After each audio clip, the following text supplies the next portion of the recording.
get the impression that something big is about to happen. You can't put your finger quite on it, that something's coming that you should be prepared for, that you should be actively working toward, but you're not exactly sure what it is.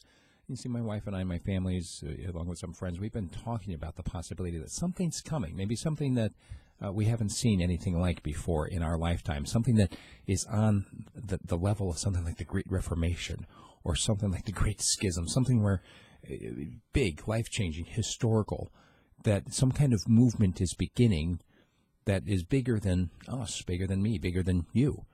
And the reason I mention it to you is that I wonder how much time you spend thinking about yourself, thinking about the future, thinking about what you ought to be doing versus the things that you shouldn't be doing.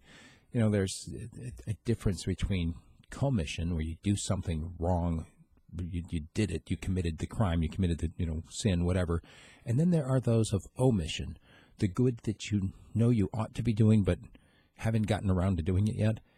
And I think the time is running out. Last night, both my wife and I had separate dreams in which each of us were involved in some kind of activity in which we were gathering people together to join us. In my case, I had dreamt that I was at some kind of a military gathering, and I looked behind me, and there was a whole bunch of people lined up in a formation, and I just said, "Forward, march," and they all just started following me.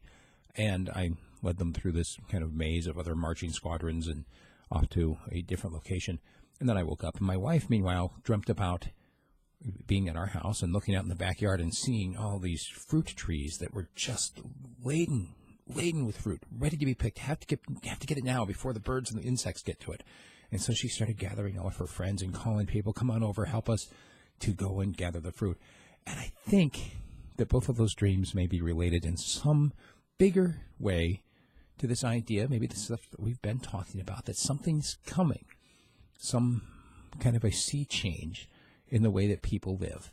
And I just want to throw that out there for you to consider. Are you in a place right now where you would be ready to rise with the tide? Now, you've heard it said before that a rising tide raises all boats. And the kind of thing I'm talking about is really kind of on a spiritual level.